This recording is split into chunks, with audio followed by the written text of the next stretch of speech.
Hey, what's up YouTube? You're watching Ready Set Drone, and today I have the SMART16 from GEPRC. It's gonna be tiny. Look how small this box is. Most of GEPRC's quads are a bit bigger. It is a 2S FPV quad for freestyle and for flying in tight spots because it's so tiny. Stay tuned and we'll check it out. All right, so if you're not already a subscriber to Ready Set Drone, please subscribe and hit the notification bell so you'll get more notifications about when we do videos like this about FPV. This right here is what comes in the box. Look how tiny that thing is. I mean, I've got a fairly big hand, but it is much smaller than my hand. Would be very easy to hand catch, I would guess. It's got a tiny little carbon frame. It's got tiny little propellers. It's got a flight controller, ESCs, camera, all the stuff that's on a usual FPV quad, but just in miniature scale. And it uses 2 batteries at the same time. It comes with 4, which gives you the ability to fly 2 and 2. And so these are the GEPRC 380 milliamp hour 1S batteries, 90C. And so they've got a little bit of punch. And I imagine because it is a 2S flying on such a light frame, it's gonna really have some get up and go. So you probably wanna just be careful not to punch out and hit the ceiling if you're flying indoors or into a tree or whatever, which I've done before. It also comes with a charger that charges via USB. It looks like it charges via USB-C or USB-A, and will charge all 4 batteries at the same time, which is nice. If you're trying to get up in the air, you can get all 4 of them charged. Just pop them in there, plug this into a USB connector. And of course, the different types of USB power ports put out different amounts of voltage. So therefore you can get faster charges on a higher rated one, but I would be careful with that. You don't want to fry the batteries either. It does come with a bag that has a screwdriver, spare props, and some extra screws and an Allen wrench and stuff like that in it. I haven't had to use this much. And it comes with 2 different battery mounts. So these are little 3D printed TPU mounts, and it looks like one of them is gonna go on the top and one of them is gonna go on the bottom, but they both have a little sort of latch built onto them. So the bottom one, if you were flying with a camera, would latch on between the arms down here on the bottom, and you just kind of have to stretch it out, I think, to get it on there. Yeah, so to get this on, you bend this little, you bend the little hook, the little TPU hook on, and then it'll stay on. This one is mounted to the bottom, and 2 of these batteries would stack, I suppose, in this and connect on the bottom. So if you were running a little camera like a Peanut or an Insta360 Go on top of this, I don't know if that would even work, but you could try it, and you could do the bottom mount.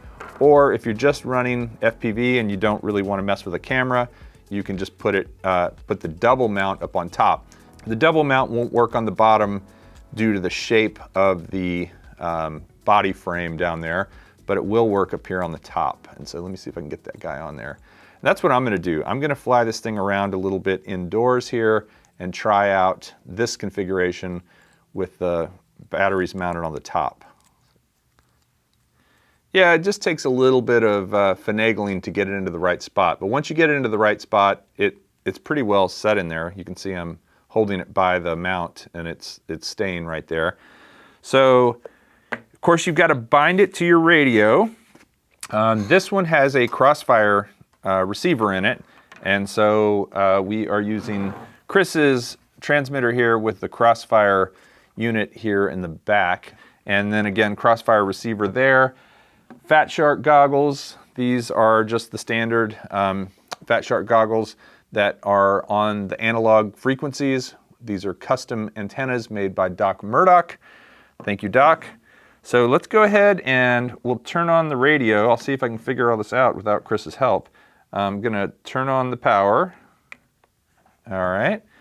And I'm gonna go ahead and put in the 2 batteries. They do fit nice and tight in there.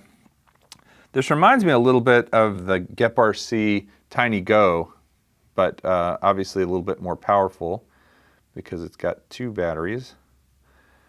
All right, and then we will plug in the 2 connectors here. Oh. Yeah, okay. SMART16. He's already got a profile set up for it. And see if I can see it in the goggles. I'm gonna try a little indoor flight with it. Oh yeah, I see it. It's got a lens cap on it, so that's why it's so dark. Oh, there we go. Now I can see it. All right, I see it. SMART16, got a good signal there. And looks like I'm in horizon mode, which is a good place to be for me indoors. So let's arm it and see if we can fly around inside a little bit. Here we go.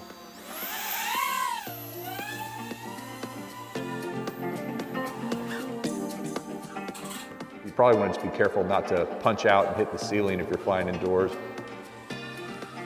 Oh goodness, I knew that was going to happen.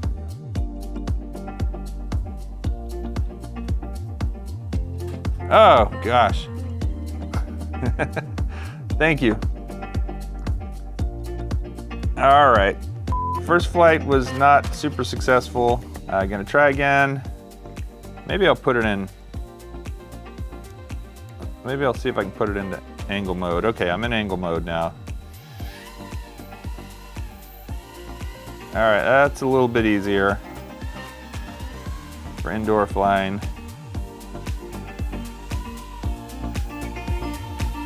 Getting used to these sticks.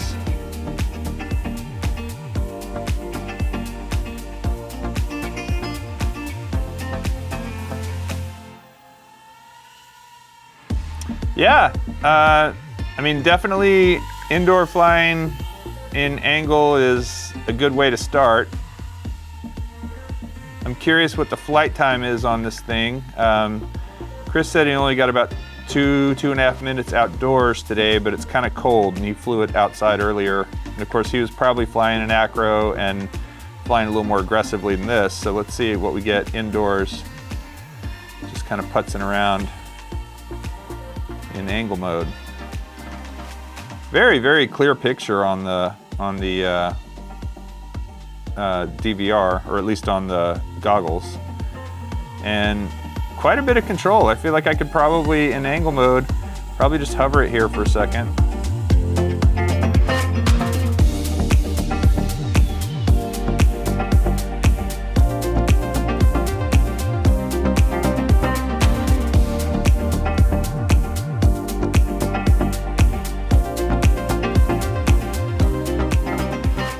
Still hovering around 3.52. All right, just got a low, it blinked low battery. Whoops. So that was 3:40, I think, flight time. Not too bad. Yes, it has a beeper. So if you crash like I just did and it's not right in front of you, you could possibly find it. So size-wise, you can definitely fly this thing indoors. It's pretty easy to fly in angle mode if you're used to flying tiny whoops and tiny hawks and stuff like that. As you can see from my flight just a minute ago, it kind of just responds well. It's so small, it goes through tiny gaps very easily. Felt very confident going under the tripod and under the tables and all that sort of thing. I had a tougher time in horizon mode just because I feel like I had probably a little more play with it. Plus, it was my first time flying it and I was just kind of getting used to that. So maybe start in angle mode if you're going to fly indoors. But the real question is, how does it fly outdoors in acro mode? And that's what we need to go find out. All right, so we're going to go out into this brisk Texas morning. I'm going to put my sweatshirt on to where the hood is in the back, not in the front. And yeah, that's the fun we have here. Let's see, that's better. I guess it's a hoodie, as the kids call it. So we've got 2 fresh batteries, we've got the goggles ready to go, and we've got the transmitter ready to go. So let's go out and try it in acro in the little yard out here. See how it does. Kris has challenged me to stand up and fly at the same time without tipping over. Beautiful December day here in Texas. You wouldn't be doing this if it was August, so happy that we're in this cool weather.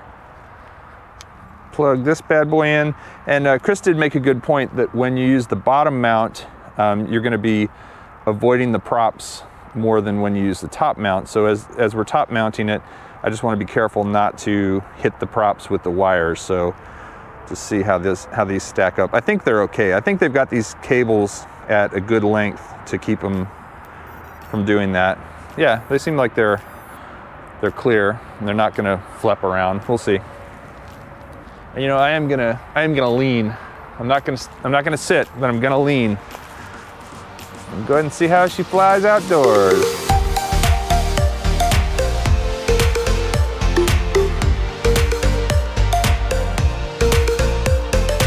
Oh yeah.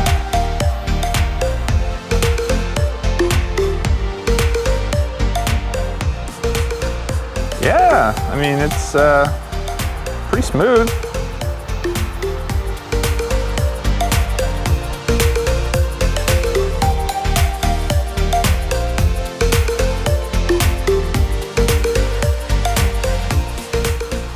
Not doing anything too crazy, just trying it out. Little roll there. Back around. Whoa. Yeah, I think this thing could, honestly, I think this thing could handle a peanut or a go-to.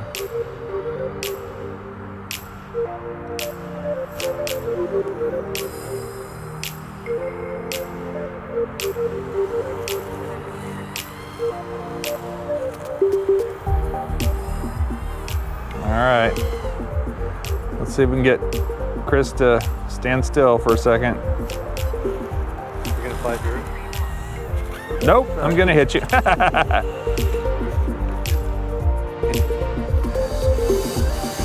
All right, try again.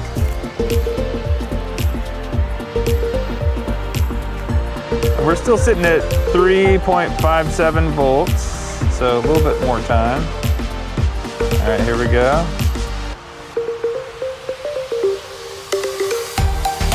Nice.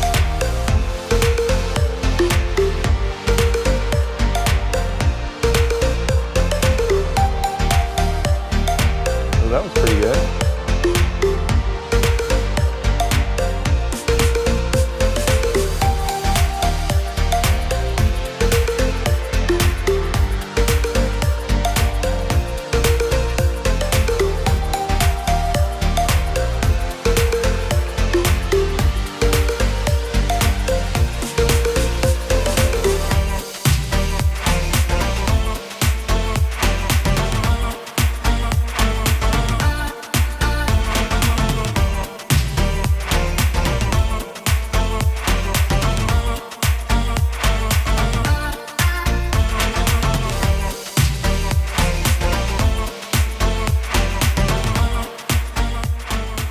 Still at 3.52 on the voltage and 245.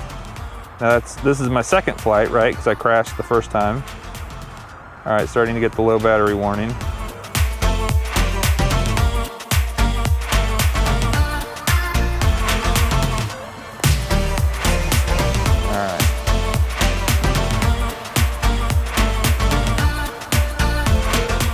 All right, you want to see if you can hand catch it with the GoPro? Yeah. Okay, here we go.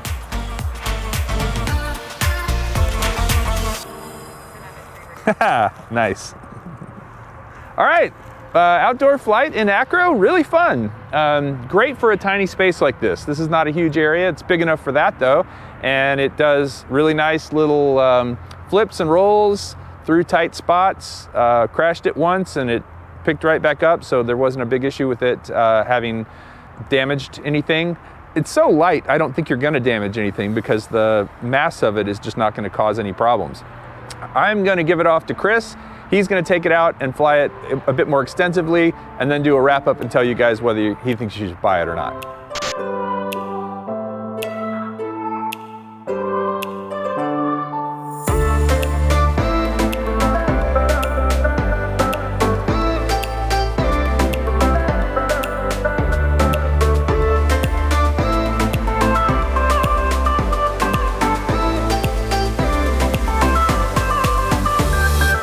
As Kelly mentioned earlier, the SMART16 flies quite smoothly, responds fast, and has a lot of power for its size. Of course, it doesn't fly like a much heavier 5-inch quad, but it can do freestyle maneuvers without any problems at all, as long as it's not too windy outside.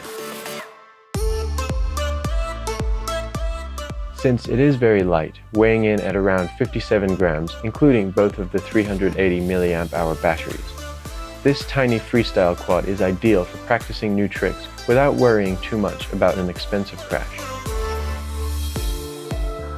The average flight times vary between 2.5 to 3 minutes when flying more aggressively, and 3.5 to 4 minutes when smoothly cruising around going through small gaps.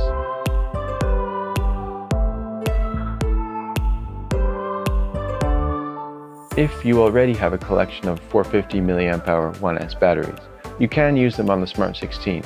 However, the added 4 grams of weight were not fully counteracted by the extra battery capacity, as my flight times were about 10 seconds less than when using GEPRC's 380 mAh batteries.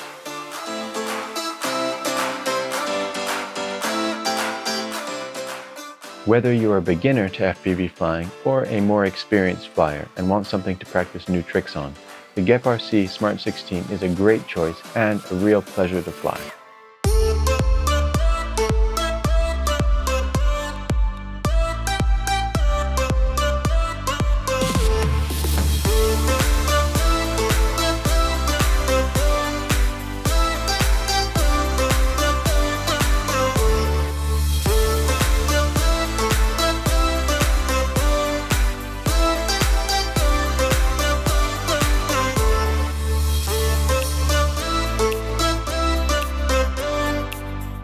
One question that comes to mind when flying a new FPV quad is, can it carry an action camera? The answer in this case is technically yes. However, I personally did not get good results with my Cadex Peanut camera mounted on board. As you can see on the lower left of my screen, my average cell voltage dropped to around 3.5 within seconds of taking off. Also, the recorded video had a lot of vibration, even after stabilizing it. You can just hear that the quad is not happy. I don't think it's meant to carry an extra 32 grams. I'm going to stick to flying this without an action camera and take advantage of its strong points. The size is perfect for practicing proximity flying. It doesn't attract attention thanks to its low noise level, and it can really get up and go when you need it to, which is always a lot of fun. Comment below if you have any questions or suggestions that might be helpful to other viewers. If you'd like to purchase the Smart16, please consider using the affiliate link in the description, which helps support the channel at no extra cost to you. Thanks for watching, don't fly alone, and we'll see you next time on Ready, Set, Drone.